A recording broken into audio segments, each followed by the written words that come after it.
Hey folks, this is Zach here. Welcome to the first official episode of my podcast, The Gory Hole. I still don't know what this podcast is really going to be. I mainly just wanted to do it as an outlet to discuss horror movies. It's mainly, it's kind of what I do. I'd say about 100% of my day. And at a certain point after your girlfriend's eyes gloss over for the dozenth time, you're like, maybe I should start looking for a community to discuss these movies with. At the very least, I won't be able to tell when your eyes start to gloss over and you lose interest because it's a podcast and I can't tell what you're doing. But yeah, my name is Zach, big horror fan, always have been. And I would say I spend, most of my time just, taking in the new films as well as old films. I live in Seattle, which, funny enough, is a great spot. Maybe not for filmmaking, but gosh, there's just so many small little mom and pop rant theaters that are showing old horror films that you would never have a chance nowadays outside of them to see them on a big screen. And they also show newer kind of indie films that are mainly streaming, but because of, the great culture that there is with film in Seattle, you get theaters that are actually showing these movies on the big screen. But yeah, I guess let's get started. First movie I want to talk about is a film called Abruptio. So, Abruptio. There's a small little community-ran kind of nonprofit theater in the U District in Seattle called the Grand Illusion. Always showing banger movies that, like I said, outside of theaters like them would never see a theatrical release. Abruptio follows our lead character, who is he kind of like a recovering alcoholic. You can kind of deduce that from the opening few minutes of the movie. And he discovers after receiving an interesting text message from his friend that he has a scar on the back of his neck. And upon further discussion with his friend, he has found out that a shadow organization has snuck into his room while he was asleep and performed a surgery on him, implanting a bomb into his neck. And now this shadow organization will just randomly send him text messages with instructions on things that he has to do, otherwise they will detonate the bomb. This company, or shadow organization as I was calling them, has this guy doing horrible, horrible shit. I think the first thing they want him to do is go to just a random house and murder an entire family. It's a mom, a dad, and their small child. And sure enough, he does just that. He's asked to go to a gas station and murder a clerk and rob them, again, which he does. At one point, he is thrust into this kind of like Saw movie scenario where he has to go to a random-ass factory and grind up dead bodies into this kind of like industrial fan and turn them into this kind of like, just juice at that point. Crazy movie. I didn't mention the weirdest part yet, though. Every single character in this movie, they're all puppets. Puppets. And not your average-looking puppets. They're these weird... The only way I can think of to describe them is like flesh puppets. But they're these weird, fleshy kind of like dolls. And it just makes for some really interesting kind of audience reactions. Because, the theater that I saw it in, surprisingly enough, was sold out. So, it was a packed theater. And let's take the scene where he murders that innocent family, for instance. I feel like if there's real people in that scenario, you are probably not going to laugh. it's just a mom, a dad, and a daughter tied up begging for their lives as a guy holds a gun to their heads and then just systematically blows all their brains out. Like, it's just not comedy. At least, I mean, maybe it is for you. I don't know. Seek help. I don't know. But because they're puppets, as this dude is just like watching these people beg and they're crying and he just starts blowing their heads off and chunks of their puppet heads just start flying everywhere, you get these weird audience reactions. Like, people were laughing, but it wasn't like a, oh my god, this is so funny laughter. It was like a, I'm very uncomfortable, like, what the fuck is this kind of laughter. And that kind of plays for the rest of the movie as this guy is just doing terrible, terrible things. Because there's puppets to him, there's just this weird flair about it that makes it kind of funny. But yeah, I mean, at one point he meets another girl, also a puppet, and then they start this kind of like weird relationship. And he'll just like come home from a day's work of doing horrid shit, and he's always got like blood and guts covered all over him. And then his new girlfriend's just like screaming at him, but she also like, it's like she's screaming at him about like mundane shit and not about like, hey, why are you covered in blood? It's almost like it doesn't faze her. It's really, really weird. And then it gets weirder. Every single time I thought I knew where this movie was going to go, it just left turn. And I'm like, okay, like at a certain point, you just have to submit to the weird and just stop trying to get ahead of the movie. Because, like, at least for me, it wasn't going to happen. It turns out that this weird alien organization that is trying to take over the planet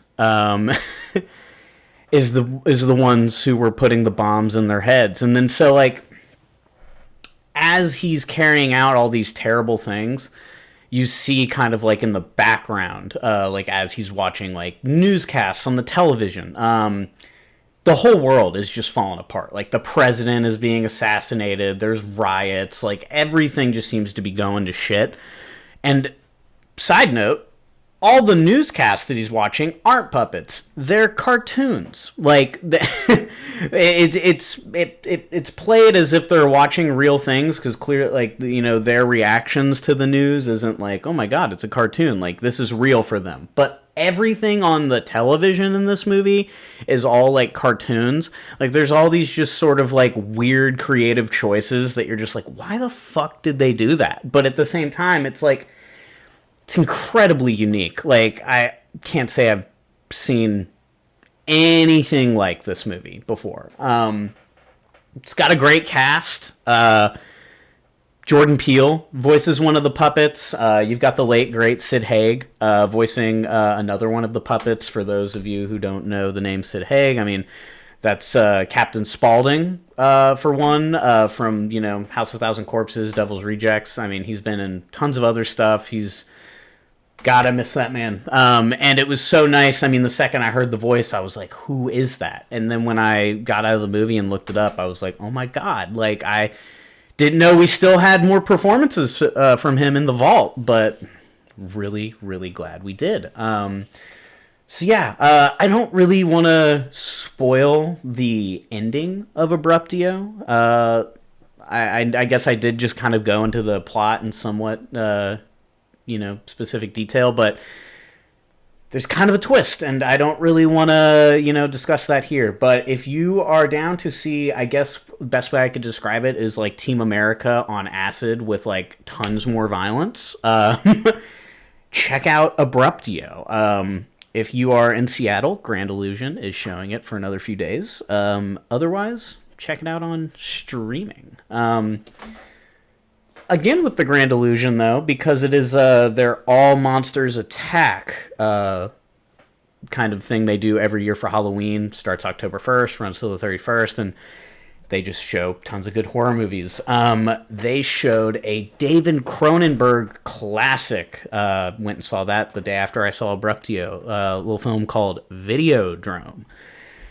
Videodrome is a movie I've seen many times before, but honestly, it had been a little while, and again, I had never had a chance to see it on a big screen, especially like a sold out showing. I mean, I showed up, there was a line out the door, and people were turned away because they didn't have enough tickets. Like, you don't see that with a lot of theaters nowadays. Like, I can't remember the last time I went to a showing and they were like, sorry, we don't have enough tickets. Like, I just didn't, film culture seems to be dying out in a certain sense, but when you get these small theaters showing these, very beloved genre films, the fans still turn out, and shout out to them because we need to keep these places alive. But yeah, Videodrome. Videodrome follows our lead character, played by James Woods, and he is kind of like a TV producer, and he runs a specific network channel that's playing just like really, really either like shocking in terms of violence or in terms of sexuality, just stuff that's, very, very against the grain, and he gets a lot of pushback and stuff like that to where, the things he's showing, people are like, how can you show this on television?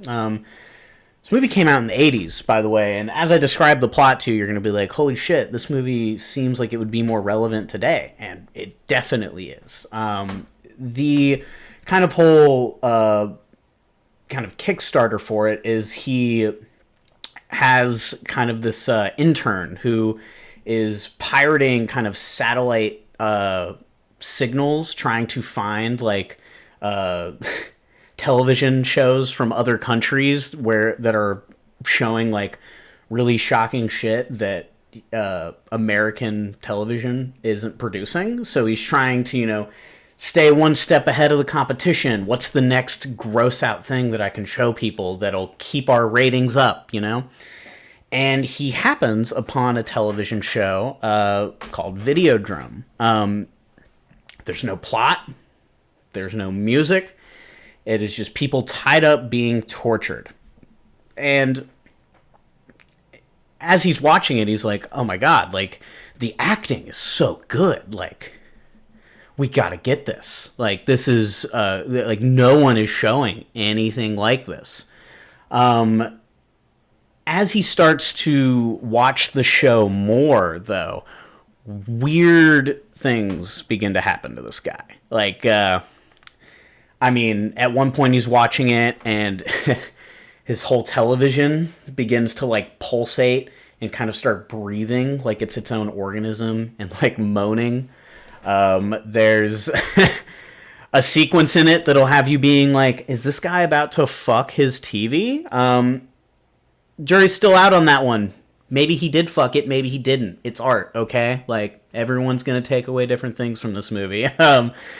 But yeah, if you are interested in a movie that'll have you asking questions like, is my quest to kind of find the next most violent movie I can see, is that detrimental to my health? Is it desensitizing me in a way that I can't come back from? Is this age of constant stimulation, from our television screens, from our phone screens, is that causing irreparable damage to our brain? Is it altering our brain chemistry? Is this guy fucking his TV? Like, these are all questions that you will ask yourself as you're watching Videodrome. It's also just got like some killer one-liners that you would, that compete with some of the best, like Arnold Schwarzenegger's, like, remember when I told you I'd save you for last? I lied. Like, there's a sequence where James Woods is staring at this guy who's seconds away from death, and he just goes, see ya in Pittsburgh, and then the guy just like explodes into a million pieces. That Pittsburgh line might not land for people who've never seen the movie, but in context of when he says it in the film, it's perfect delivery. Whole crowd was like cheering and clapping when he said it. It was great to see this in like a packed theater. Definitely aided the experience. But yeah, I think, when this movie came out in the 80s, it's very focused on televisions and just like, how our how is this obsession with our televisions? Like, I feel like it's become a household item. Now we're all crowded around the television. Conversations between one another have kind of dwindled and been replaced with just our eyes, just glued to this box. We get all our information from it. And I think that's only gotten worse. I mean, a little bit hypocritical because some of you might be watching this on your phone, but like, as phones have become, another key player in that kind of like, overstimulation, so to speak, the movie's themes are only just more relevant now. So I feel like it's a lot scarier than it was when it came out, and it was already, a pretty creepy movie. I mean, outside of its brilliant themes and, questions that it's asking its audience to kind of like ponder, it's a Cronenberg movie. I mean, if you're not familiar with David Cronenberg, I mean, The Fly, Dead Ringers, many more, that I'm blanking on right now, but he's just a body horror master. And body horror is one of my favorite genres. Just show me the body splitting in half, weird, tendrils kind of spewing out. Like, that's the shit that I need, okay? That's what I love. And you get a lot of that in Videodrome. There's a lot of great sequences where there's like videotapes that are like fleshy and pulsating and moaning, and they're just being inserted into people like they're walking VHS, players. And their bodies will like open up to like consume the tape. At one point, James Woods has this gun that just kind of binds to his hand and it almost looks like these weird screws like sprouting out of his hand, but then screwing back into his forearm. And it's just painful as hell to watch. But I mean, the effects are fantastic. They don't make movies like that nowadays. At least like big budget, like mainstream films are, mostly CGI nowadays. Which, I mean, hey, if it's good, like, it's fine. But like, I feel like there's a reason why these movies from, that kind of 70s, 80s era, and even, a little bit before that, are going to prove to be a little bit more timeless than CGI, because I feel like CGI has a tendency to age a lot more poorly than, some of these practical effects do. I mean, personally, when I go back and watch a movie like The Thing, John Carpenter's The Thing, that movie still holds up. Like when, the head is falling off and spider legs are sprouting from the side, when the husky is just, splitting in half and there's all these heads sprouting from it and all the slime is dripping off of it. That is so much more effective than, more like new age movies that rely on the CGI. And at the time when they come out, you might not notice as many problems with them, but with the progression of CGI, you go back to movies that are made 10 years ago that are heavily CGI based, and you're just like, wow, this looks like a fucking PlayStation 2 game. So, Videodrome, on top of its really important themes and kind of questions, it also just has like really kick-ass effects. You get a great James Woods performance. I mean, that dude used to put out banger movies, and this is one of his best. So, if you need a good body horror, it is spooky season, right? So, honestly, go down the Cronenberg rabbit hole. I'm only talking about Videodrome today because it's one that I, just went and saw recently. But, I mean, goddamn, he's got so many good movies. Go down the rabbit hole. And also look into his son, Brandon. Brandon's a regular chip off the old block, and he is keeping... he's one of the driving forces that's keeping practical effects alive in modern film. So, Possessor... is a really, really good one from him that I can't recommend enough. But he's got, tons of other great movies. But yeah, definitely check out the Cronenberg family. Check out the Cronenberg film Videodrome if you want to see some gross shit, which isn't that what we're all here for, is the Gory Hole after all. Moving on to our kind of third film of today's episode. the movie that is number one in America right now, dethroning that other clown, Joker, is Terrifier 3.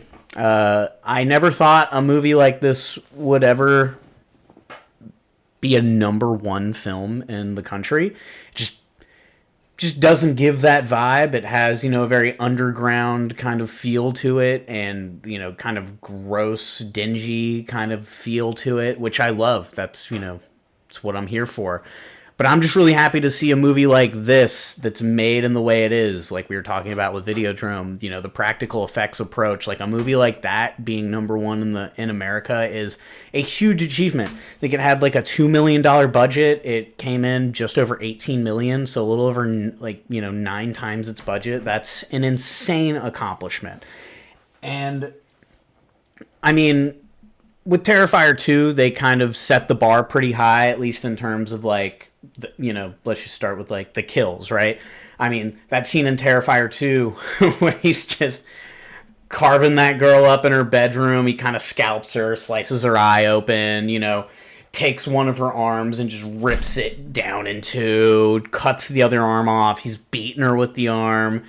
And then when you think it's over and she's kind of just writhing in pain, and they give the audience a little bit of a holy fuck, what did I just watch? And then he comes back in, starts pouring the bleach on her, right? I mean, that scene alone, I sat there and watched that because I, caught the double feature. So I'm watching that right before Terrifier 3. And when scenes like that are playing for me, I'm just sitting there how are they going to top this? That is so just balls to the wall. And they managed to do that. I mean, I don't know. I mean, that's up for debate. I mean, that scene is still definitely in the top 3 most gruesome kills of Art the Clown. But I mean, there are some kills in this one that I think give it a run for its money. And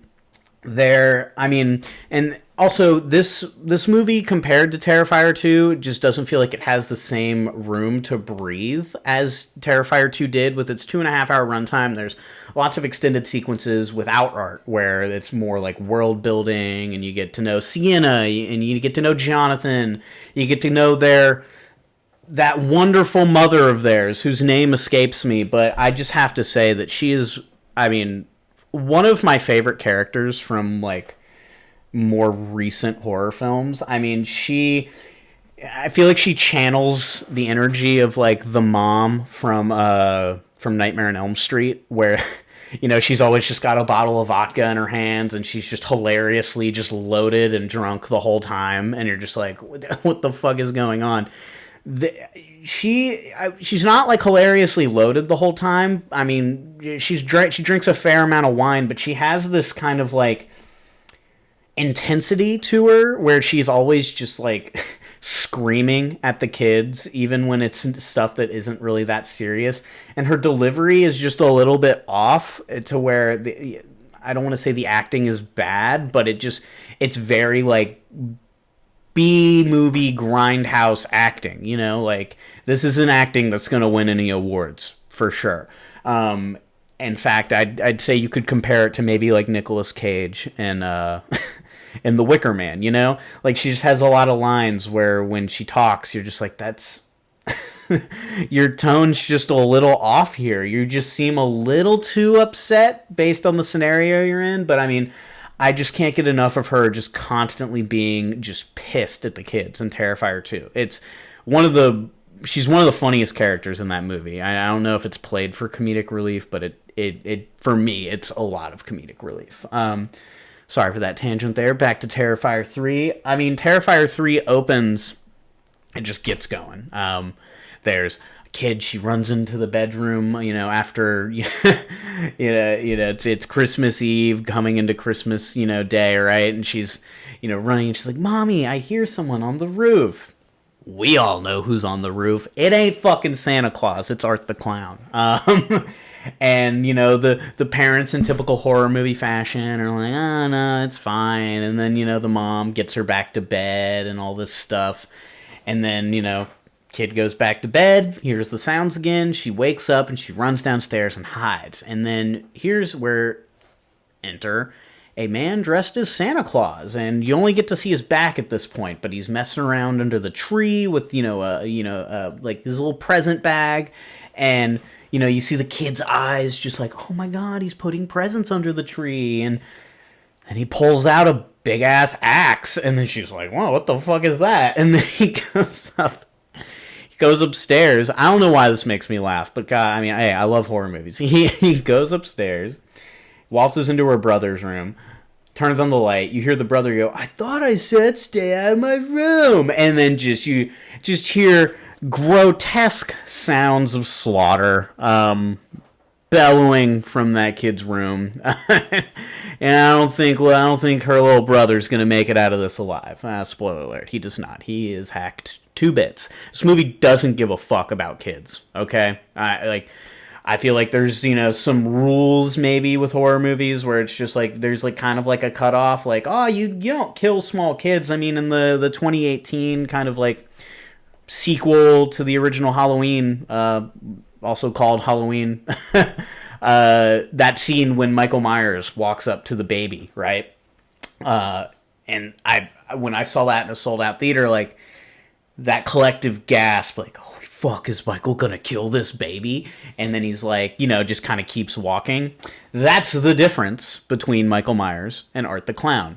If Art the Clown had walked up on that baby, he would have decimated it. He would have just killed it. He would have ripped its arms off, started beating the baby with it, and then he would have pointed and laughed at it as it was crying, and then he would have put his hands in its mouth and ripped its head in half. Like, that's what Art the Clown does in that situation.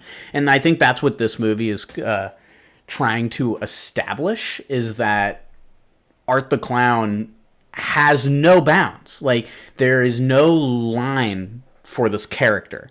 I feel like this movie's goal was to say, okay, where do you think the line is? And watch me shit all over it. That was the goal of Terrifier 3. And it succeeds. I mean, after he just decimates this child with an axe, parents are next. You get a very, very good showcase of the increased budget special effects wise when he kills the mom in this instance, because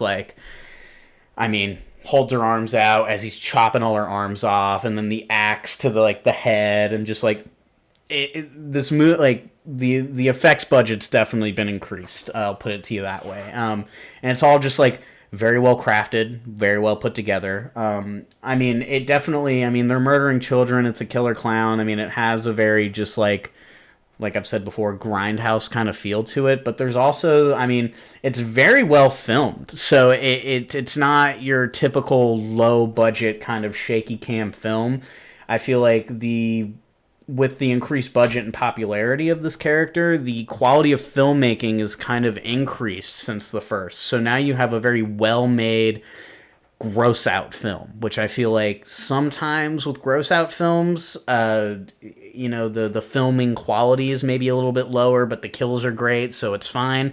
But here they kind of meet in the middle, and they've created like just a really well-made gross-out film. After the murder of the family, you get a great bit with Art the Clown, eating the cookies, that have been left out for Santa and his little helpers. He's just all giddy and, happy. And I get this character's not for everyone. I've heard people say that Art the Clown is like an industry plant. I don't know if I necessarily agree with that, but everyone's entitled to their opinion. But I'm just super impressed at the emotions that David Howard Thornton is able to convey without saying a single line. This might be a trick that's getting tired for people coming into the third movie, but for me, it's still very effective. So I don't know, A1, performance from David Howard Thornton. The facial expressions as he's eating the cookies and he's all giddy that he's just murdered an innocent family. The cookies and the milk are kind of like getting bloodier as he continues to dip the cookies into them, from all the residual blood and brain matter that's on his hands. Like, this is, it's gross and it's hilarious. As the movie progresses, we are thrusted back into the insane asylum that 2 ended with. We get to kind of see how Art made it out of that you know, kind of scene with him being birthed is just a head and Vicky kind of holding it. And the way he got out of that is he murdered Chris Jericho in spectacular fashion. Again, hands in the mouth, ripping his face apart, just brutalizing that man's body. And I'm sure Chris Jericho loved when he got to do that. I mean, that's the dream, right? We all want to get killed by, a gruesome slasher icon on camera. At least that's the dream for me. That's definitely number one on the bucket list. Damien, if you're watching this, kill me in Terrifier 4. Please. But yeah, I mean, the lore is kind of a little bit foggy. I mean, they try to kind of iron it out a little bit, but like Art the Clown's decapitated body walks into the insane asylum, and the head that Vicky births, she just kind of places onto him, and bam, Art's back. I don't care if it doesn't necessarily make a lot of sense. That's not what we're here for. We want Art back. The audience wants him back. If that's how he comes back, so fucking be it, okay? They then, get on a subway, and this is one of my favorite sequences of the movie, and it's funny because you don't even really see the kill, but it's got a really good laugh, because while they're on the subway, him and Vicky, an Art the Clown, because it's still Halloween night from the previous one. I guess I should mention it's after the opening Christmas setting. This is like a 5 years prior, right? So back to Halloween night. But yeah, guy who's dressed up as Art the Clown comes onto the subway and sits down, and then notices Art and Vicky, and he's like, "Oh my God, your costume is so much better than mine. Like you killed it, man. Like the blood looks really good." And he's just like. He has a really funny line where he's like, "I was thinking about doing the blood splatter, but I just hate that mess. I just didn't want to get the costume all messy." And then Art just kind of like looks at him, and then hard cut to them, walking into an abandoned house, and Art's no longer in a blood splattered, dirty costume. He's in a pristine white costume. So you can deduce that that guy did not make it off that subway. That's for sure. And yeah, they kind of take refuge into this old kind of like rundown house, where then there is, time jump to present day. Sienna is getting picked up by her uncle in an insane asylum. And they're kind of like, "Oh, I hope this works. I hope this sticks." She's been having a lot of trouble since, a killer clown shot her mom's head off with a shotgun and stuffed mashed potatoes into her fucking face. We've all been there, right? So she's picked up from, the loony bin, so to speak, and she is taken to her uncle's house, where she's reunited with her aunt and her little niece, Gabby. This is where we kind of meet, the rest of the characters that are kind of going to fill out this movie. Sienna definitely has some residual trauma from the slaughters of the previous film. Her friend, who, the names of these characters, I'm so bad with names, but her blonde friend from the second one that puts the Molly in her drink, she shows up while they're at the dinner table eating, covered in blood, and she's like screaming at Sienna to pass the rice, and just starts berating her like, "I'm dead because of you." So it does a really good way, really effective way of conveying like Sienna's trauma that she's still holding on to. You get to meet her dad in a really cool flashback where he's like drawing characters, and you get to see him draw the Halloween costume that Sienna had worn in Terrifier 2. He kind of explains the character a little bit, "Oh, this is an angel warrior," and then she, little mini Sienna is like, "Oh, could he defeat Blaster Man?" Blaster Man's another character that he draws a lot of, and he's like, "Oh, this girl could take 10 Blaster Mans. Like, she's so strong." And then he's like, shows her the sword, right? That was a big piece of the last one, Terrifier 2. And he's like, "This sword is her go-to weapon. It is super powerful, but it can't hurt her." And that's where it kind of fills in the gaps. You're like, man, she got stabbed right in the stomach in Terrifier 2.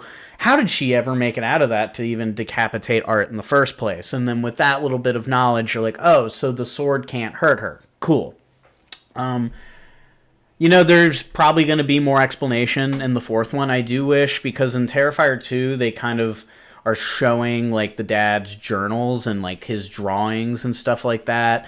And they kind of pose a lot of questions, like, why was he drawing this stuff? And then as viewers, you see, like, a lot of the things he's drawing are coming true. So, are his drawings coming to life? Like, what is the connection to his drawings and what's playing out? And they don't really tell you in this one. Again, they're probably saving that for part 4. But the question was posed in 2, so I was kind of hoping to get that answer in part 3. But, not going to really dock him any points for that one. Because with, hey, with a movie about a killer clown that's just going around dismembering people, the fact that they've created a storyline that I'm actually invested in, let's just say I don't really give a fuck about the campers in Friday the 13th, right? Like, I don't care that Stacy's broken up with Jackson and that Jackson's fucking her best friend. Like, I'm just waiting for a whole hockey mask Jason to come and hack him to bits, right? I'm definitely waiting for Art to show up and cause some mayhem in this one, but the story is very well put together. It's got some elements to it that I'm like, wow, okay, like, I'm actually invested in this killer clown arc. So, again, very, props to, the team for putting together, a well-made story to kind of back this grindhouse film. We then are kind of shift gears, kind of see where Jonathan is at. It's been 5 years, so he's in college. He seems, to be doing a lot better. He's trying to be more social and go to parties and stuff like that. But you then, get to find out how he has to deal with all the stuff that's happened to him, because his roommate is dating this girl who runs her own podcast about true crime stuff, and when she meets Jonathan, she just is all giddy. She's like, oh my god, you survived the Miles County clown, and she's like begging him for an interview. And I feel like that girl is in a way like the audience, because she's just starts going off on all these tangents about how she's obsessed with the clown, and she's like, oh, what does that feel like to be that close to death? Oh my god. Like, and with me being obsessed with horror movies, questions like that do arise. Sometimes I'll be watching movies and I'm like, man, I wonder what that's like. Definitely not to the extent of this character, but it feels like a little bit of a jab at the audience. Like, why are you so in love with all this violence? Because it makes me feel good. I don't know why. She very quickly reaches number 1 on the I can't wait to see Art fuck this chick up list. Like, she is just plays that annoying, kind of like bratty, selfish kind of character very, very well. She does not give a fuck about the mental health effects that these events had on Jonathan. She just wants the interview. And she kind of plays into her, like, conventionally, speaking, good looks that she has, to kind of, play her roommate and trying to get Jonathan to do this interview for him. Sienna goes to visit Jonathan at college, and then that same character just is like, oh my god, you're Sienna, and then starts badgering her with questions, whereas Jonathan was like, I'm just gonna, like, brush this off. Sienna flips the fuck out on her and screams at her, and, then her and Jonathan have a little fight, and then she goes back to back to her house, but not before pleading with Jonathan that she thinks it's all gonna happen again, right? And Jonathan's like, no, he's dead. And then she's like, shows him a note that he had written to her 5 years ago that basically is like, you are the most important piece to this puzzle. It's gonna happen again. He's gonna come back. I think Jonathan is just trying to get over it and kind of forget that he wrote those letters to her, and just kind of, he's just in that stage where he's like, I just hope I'm wrong, and I hope that clown was just a guy and that he's dead. Fortunately for Jonathan, he's incorrect.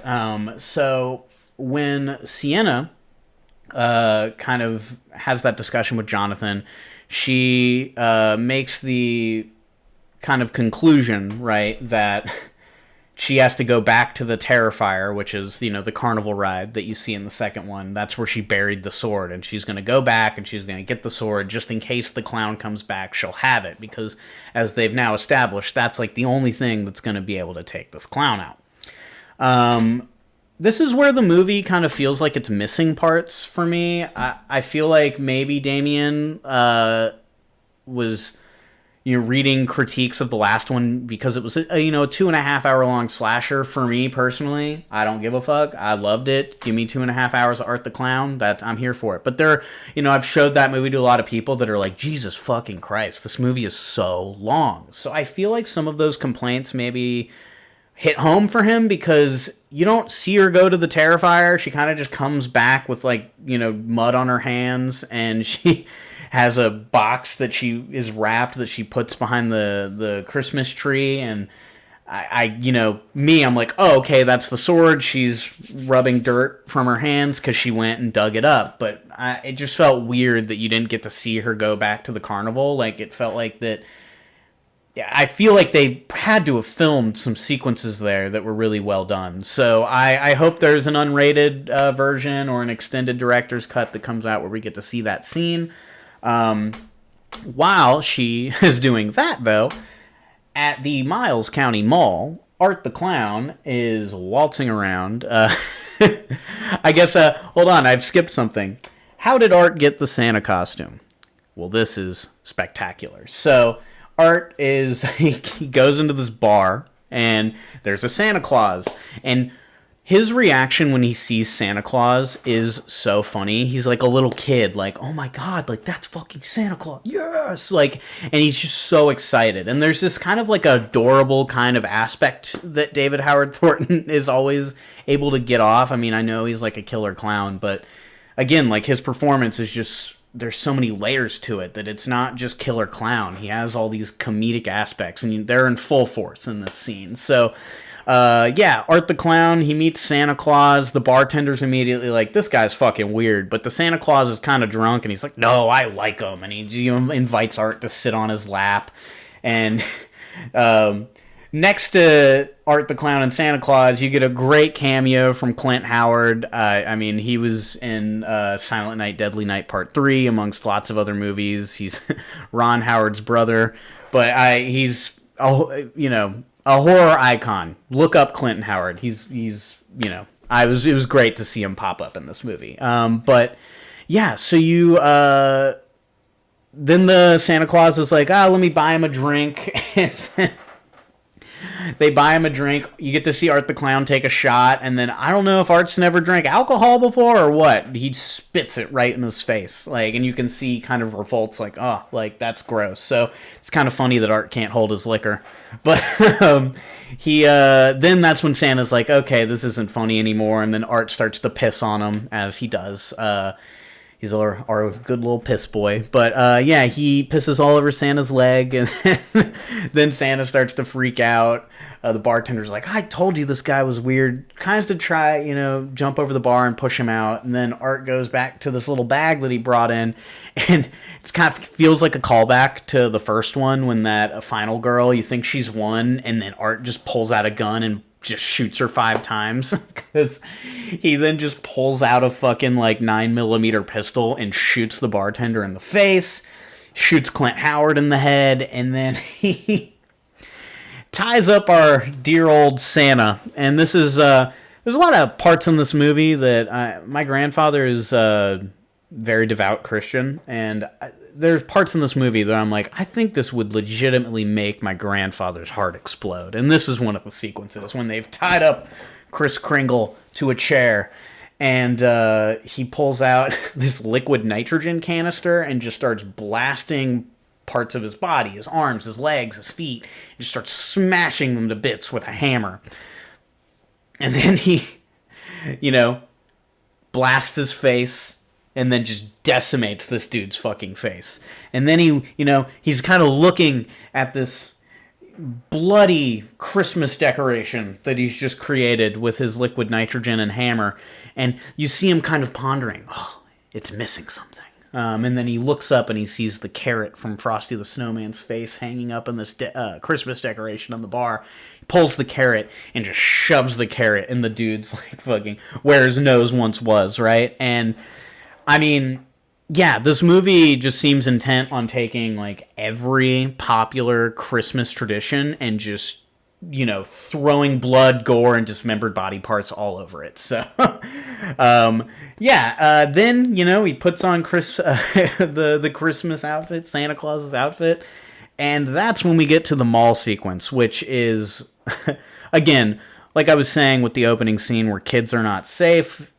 Here's another sequence because you've got the mall Santa and the elves, and kids are sitting on the lap telling them what they want for Christmas, and then they go to take their break, and Art sees their break and is just like, you know what, this is my chance. So he goes and sits on the throne, and then all these kids start running up to him, and Art just starts handing out all these presents and dolls, and they look like, at first when you're like, oh fuck, what's he gonna pull out and show these and give to these kids, but they're actually like, like American Girl dolls and stuff. You're like, where did he get this shit? But so all these kids are like, oh my god, like this is awesome, and then the elf comes back and is like, that's not our Santa. So he gets a security guard. The security guard starts trying to like escort Art out and push him away.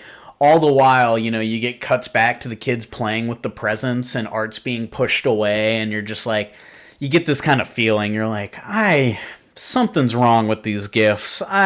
And then you get this kid that's like opening a present, and the mom's like, get over here. And he's like, no, it's a present. And he's just like, no, get over here. And then he's just like, I wonder what I got. And then he opens it, and just a bomb goes off and blows these kids to fucking smithereens.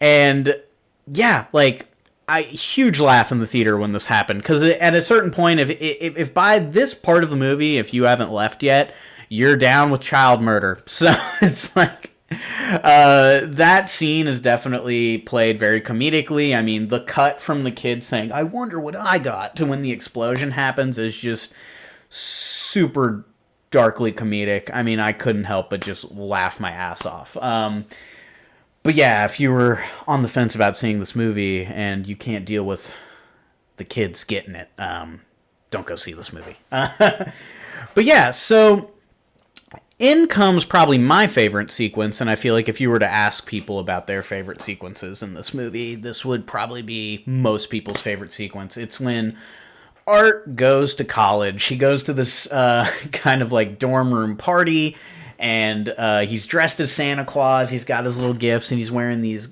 awesome little Christmas glasses. Like, you're just like, this is fucking hilarious. And he is looking for Jonathan, but instead he finds Jonathan's roommate and that annoying little podcast girl. And they're having like a discussion in their bedroom about like, oh, I really need that interview. Like, please, could you give me that interview? And then she starts trying to like seduce the guy by like straddling him and kissing his neck. And he's like, okay, fine. And one of my favorite sequences in this movie is when Art is kind of like listening in on their conversation, and she's just like going crazy about him. She's just like, I mean, he's like one of the most famous serial killers in recent times, and I mean, I would say he's even better. God, I can't remember if she says like Charles Manson or Ted Bundy, but she says like, oh, he's better than Ted Bundy, and then you see Art just kind of like, oh, like it's his reaction to that probably got the biggest laugh in the theater I was in, and yeah, it was hysterical. And then she's just like, I want to know what it feels like to be that close to death, to like feel the killer's breath on you as he's about to end your life. And then you just see Art kind of like a light bulb click, like, oh, if you're, I'll show you. And then so kind of cuts to them. They're in the dorm showers, and things are getting hot and heavy with this guy and this girl. And then you just see camera kind of pans over to a urinal, and Art's kind of, pissing, and then you just see he's got a chainsaw with him, and you're like, oh, well, I think that thing's about to get used. And then the girl, as she's getting her neck kissed in the shower, she kind of like, what is that noise? And then you hear him try to start the chainsaw, and she's like, what was that? And the guy's like, huh? And then he starts it, and then just clashes through the glass and just starts hacking them to bits with this chainsaw. You get the chainsaw kind of strikes this guy down this kind of area of the hand and cuts his thumb off. He gets it in the Achilles, and now he's crawling out of the shower, and then Art just starts hacking that girl to bits. And again, the effects are just top-notch special effects. So the whole time, like, if you are a horror fan, like, you're just like, this is spectacular. I've been waiting for a movie like this for a long time. And then, yeah, that guy's crawling away as the podcast girl, kind of gets her comeuppance, so to speak. And then Art has not forgotten about him. In fact, this guy gets the most painful death in probably the Terrifier franchise, and this is the kill that I think dethrones the bedroom scene from Terrifier 2. But he brings the chainsaw over, and he kind of kicks the dude's legs open while he's laying on his stomach, and then he drives the chainsaw through this guy's asshole, and just kind of up from his ass all the way to his head, and splits him in half, and then just keeps doing it. And the whole time, that camera is panned in. I mean, you see this guy's genitals just get desecrated, and it's just like, we had never seen Art do anything like that before, and you're like, I don't know if I expected to see the kind of genital mutilation that scene showcases. But holy shit. All the while he's doing this, you start to notice the song in the background is a new fun Terrifier jingle called Terrifier Christmas. So it's like, it's a Terrifier Christmas. And you're just like, oh my god, they created a Christmas jingle for this scene. Like, this movie is going to piss off so many people, and I love that. So after he turns this guy into fucking hamburger helper, he then starts to make blood snow angels on the floor, and it's spectacular. I mean, spectacular splatter horror, like I've never seen, or at least haven't seen in very recent times. We then we get the showdown between Sienna and Art pretty soon after that. Sienna comes down from her bedroom and finds that her aunt has been tied up, and then you see Vicky and Art kind of decorating the place, and then you see her uncle's head is sitting on top of the tree. And then, there's a bloody wrapped present kind of sitting in front of her aunt who's tied to the chair. And then Art is hammering that fucking dude that he cut in half up on the fucking wall. And he's like pulling his entrails out to kind of like wrap the banisters and stuff. Like, this is ridiculous. Vicky has also crafted herself a crown of thorns that she is wearing, and kind of like she keeps like putting it on her head and kind of driving it into her head, and it's again, like, how many like Christian themes can they throw into this movie to desecrate the crown of thorns? It's made its appearance now. So Sienna, they kind of run around the kitchen before they get Sienna, tied up under the chair across her aunt. They unwrap the present, and they're like, oh, it's Gabby. And then the mom starts to freak out. You can't really tell that it's Gabby. It's kind of just a skull being eaten on by rats, but they tell her that it's Gabby. This is when you get another very fantastically just gross kill where they take a tube, they bring it over to the aunt, they take the tape off her mouth, and then Art hammers this tube into her fucking throat, and then he takes a few rats and a blowtorch, and he starts shoving rats into the tube, and then he starts blowtorching their tails, so they just run into the tube, and then you see them kind of like running into the aunt's mouth, and the aunt is just like flailing around, and spit and blood is just like kind of gurgling out of the sides of the tube. that's been jammed into her throat. And then after she suffers for a little bit, then Art slits her throat and the rats just start pouring out of her neck wound. Like, truly, truly just disturbed shit. But very, very tastefully done. And that's when, Sienna starts to freak out. And then then Vicky's like, that's not Gabby, right? And then Sienna's like, what? And then she picks up the skull, she brings it over to the mantle, and then she puts Jonathan's glasses on it. And then Sienna starts to like freak out and cry. All right, here's my side note here. Again, with Gabby, right? They said it was Gabby. Then they're like, nah, psych, it's Jonathan. Here's his glasses. That's it. That's all we see. Like, we see Jonathan at his dorm room crying, maybe 20 minutes prior to this, but then we don't really hear from him again. There's a scene where the uncle goes to pick him up, but, like, you can tell on the phone, it's kind of like the scene in Terrifier 2 where the girl is, like, using Jonathan's voice. So you can deduce that something had happened to him, but there's no on-screen death for Jonathan. So Jonathan better be alive, because if you're going to kill Jonathan off, you got to give my boy an on-screen death, okay? He's a big character, and, in regards to the story, I'm not saying that he needs to survive and that I'm, like, mad that he's dead, but I just think it's kind of disrespectful to his character if you killed him off screen like that. Justice for my boy Jonathan. He deserves an on-screen death, so I'm really hoping that that's not Jonathan. Otherwise, I will be big sad. But yeah, so then they bring Gabby down and they kind of like, start to, set up her murder. And Sienna's kind of freaking out. Vicky comes up. Again, this is entering, pretty much this whole movie would make my grandfather's heart explode. Who am I kidding? But when Vicky takes her crown of thorns off and then presses it onto Sienna's head, and the way her hair kind of falls around it, she's got like this dark brown hair, right?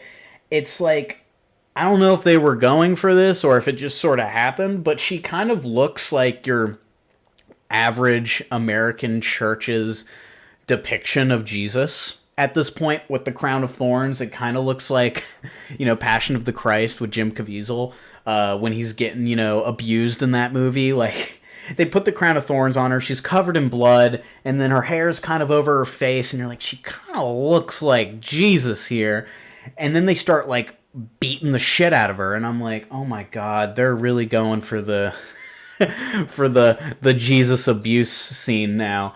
And that's, again, like, this movie is consistently trying to one-up itself. Like, not from previous movies, but from previous scenes within the movie.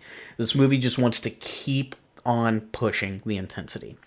So yeah, that's when Gabby is like, has this kind of like line where she goes, wait, before I didn't even get to even open my present. And then Vicky's ears kind of perk up and she's just like, oh, well, that's not fair.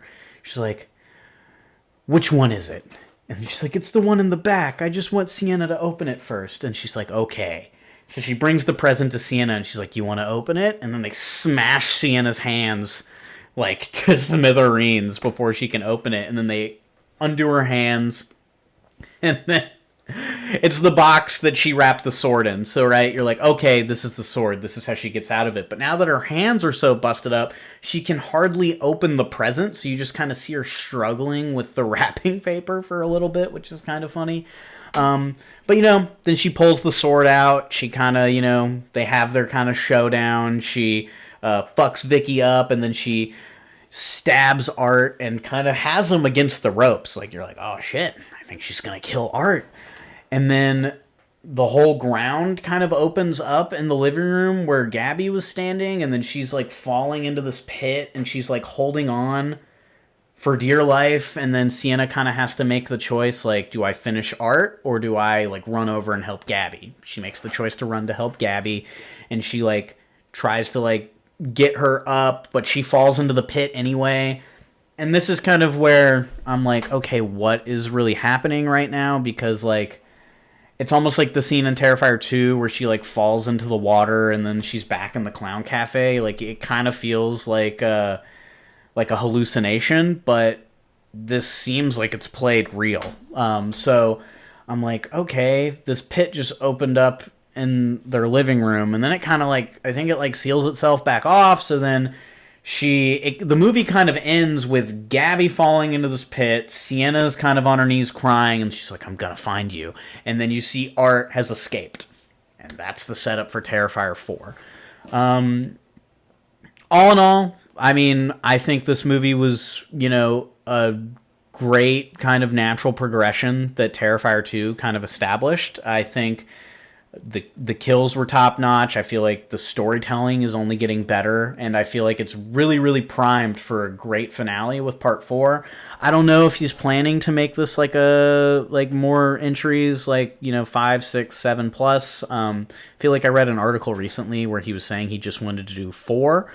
So while I'd be sad to see my boy Art the Clown go, and I mean, like we were just talking about, I mean, this movie made almost $20 million on a $2 million budget, so I'm sure if they throw enough money at him, we might get Terrifier 5, 6, and 7, and so on and so forth. But they've set up Terrifier 4 to be, very, very, very balls to the wall. So, yeah, I'm super pumped for it. All in all, I think it was really, really solid movie. And I guess that's kind of like the end of my rants about these movies. We had Abruptio, we had Videodrome, we had Terrifier 3.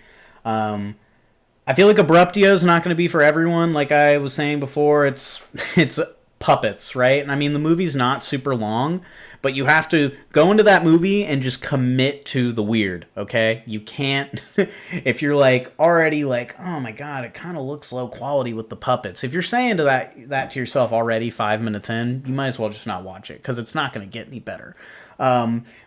Videodrome, I feel like is going to be the best for our body horror fans. So if you've never seen Videodrome, I mean, that is a certified classic. So definitely check that one out if you are in the need of a good body horror extravaganza. I don't know if we could consider Terrifier 3 body horror. I mean, horrifying things happen to the bodies, but I think that one falls more into the category of slasher. But Terrifier 3 is probably, I mean, up there, with Terrifier 2 as well, being some of the best slashers to come out, post Mount Rushmore slasher territory. And what I mean when I say Mount Rushmore slasher territory, I'm talking about Michael, Freddy, Jason, Chucky, Ghostface. Like, I feel like we've kind of, haven't really had an icon like Art in a very long time. I mean, you could make the argument maybe for like Victor Crowley from the Hatchet series, or Chrome Skull from the movie name I'm forgetting, but let's be honest, those movies did not see the mass appeal that Terrifier is seeing. And Terrifier is getting the same mass appeal that Friday the 13th, that Nightmare on Elm Street, that Halloween, all those series saw. So I mean, like, I definitely think Art the Clown, especially with this most recent entry, has made his argument that he deserves his spot up on Mount Rushmore. And while I think everyone's opinions might differ, I would be inclined to give it to him.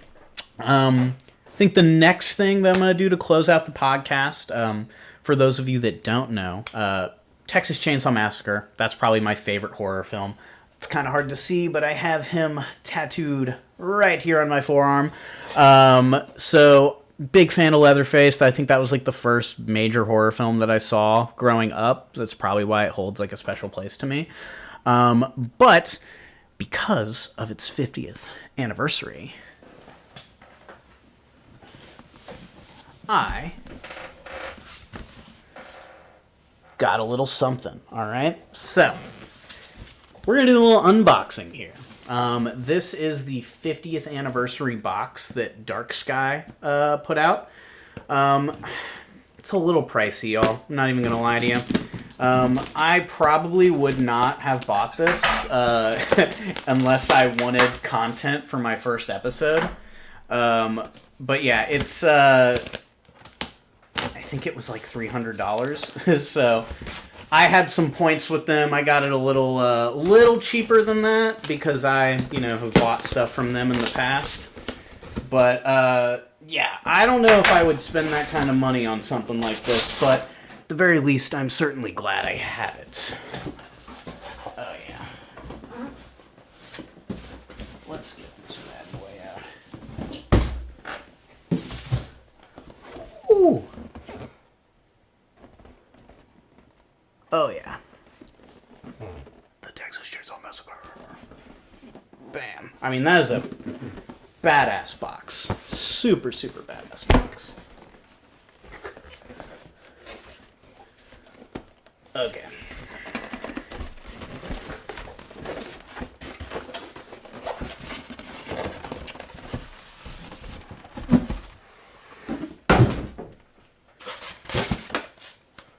Alright. Oh, little chainsaw blade here.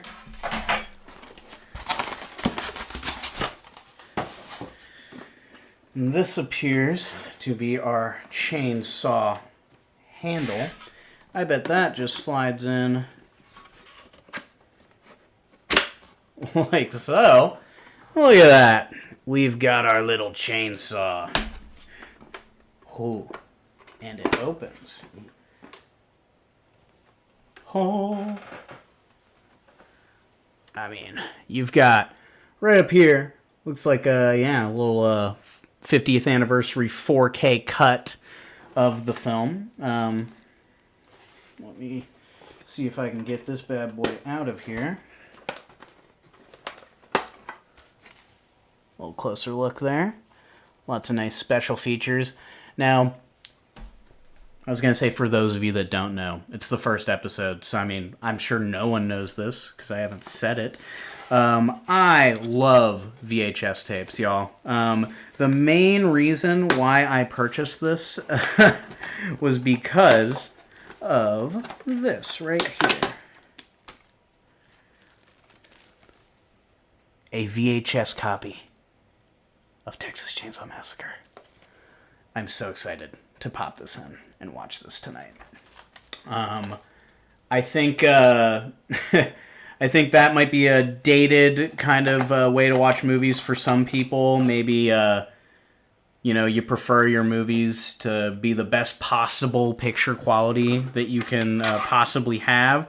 But I don't know, y'all. I feel like movies like the Texas Chainsaw Massacre specifically, as they've gotten these new like HD releases, Blu-ray releases, 4K restorations, you kind of lose a little bit of the graininess that makes these movies, that gave these movies their initial appeal. I mean, with Texas Chainsaw Massacre, one of the best parts about it for me is how grimy it looks. I mean, the little crackles on the screen that, that are kind of showcase the film that it was made on.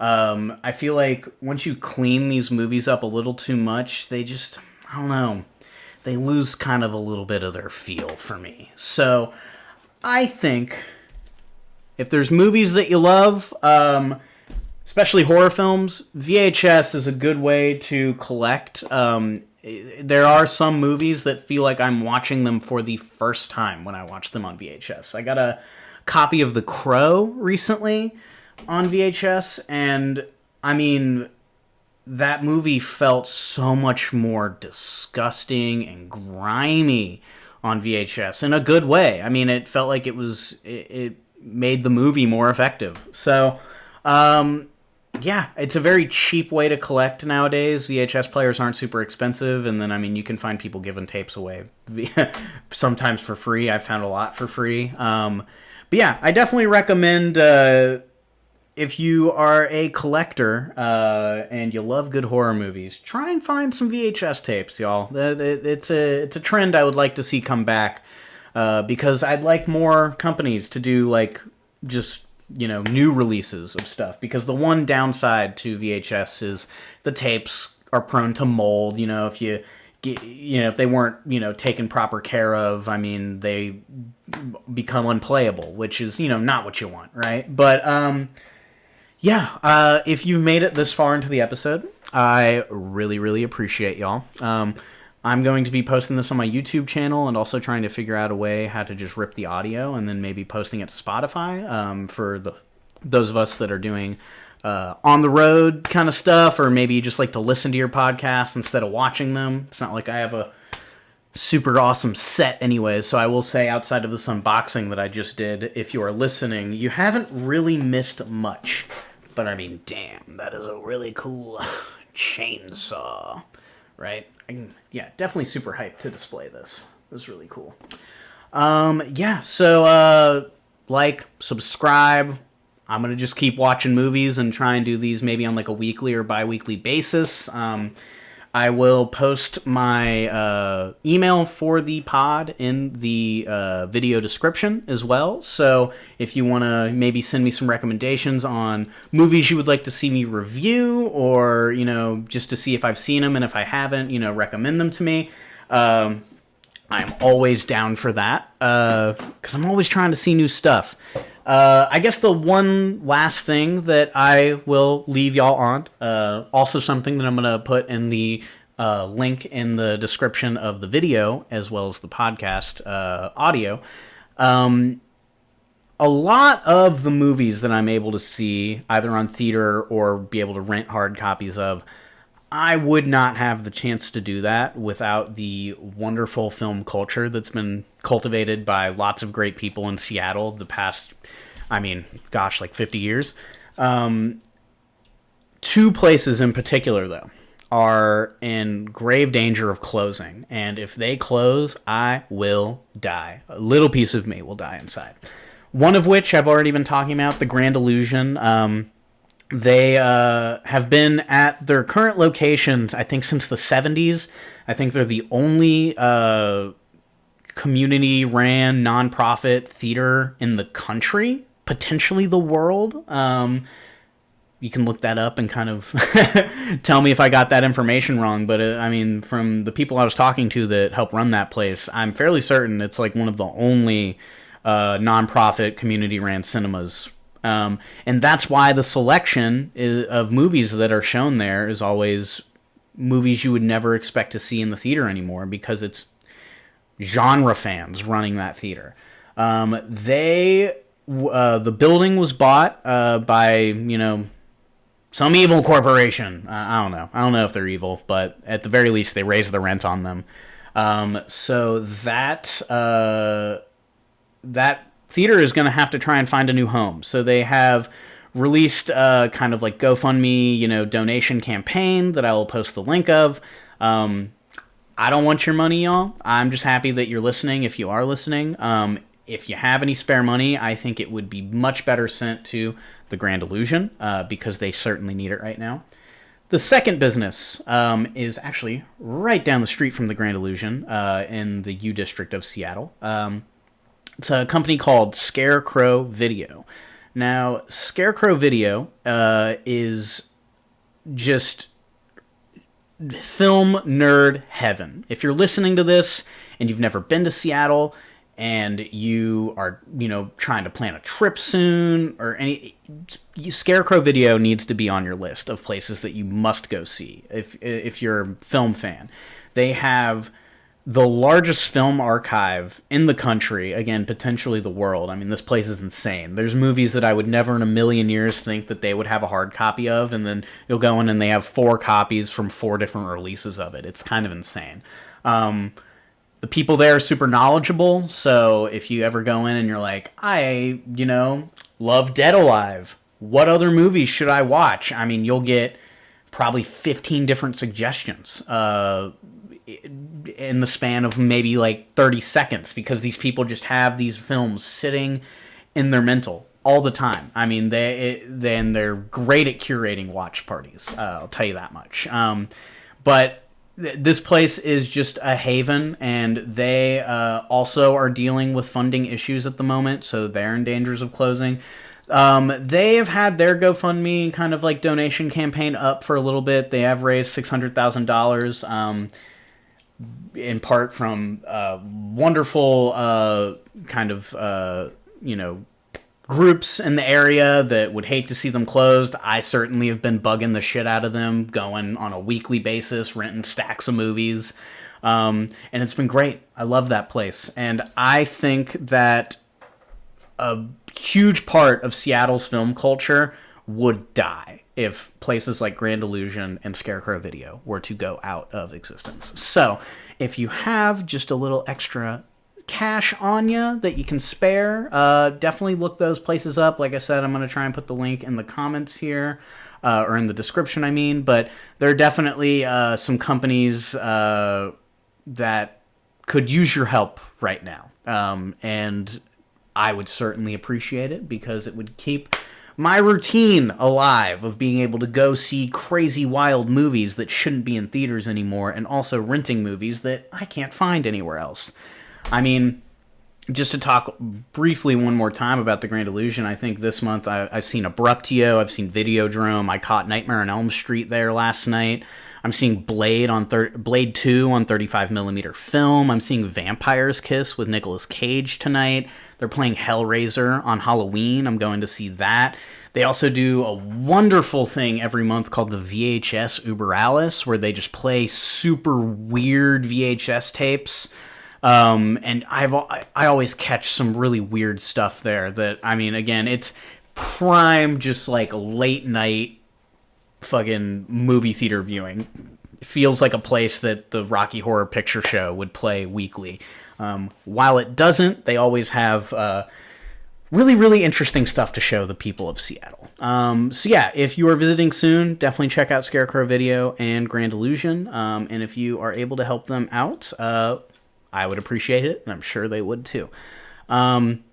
This has been Zach Marche with the Gory Hole. This is episode 101. I hope to be bringing you episode 102 very, very soon. But yeah, if you made it this far, thanks for listening, and stay gory, folks.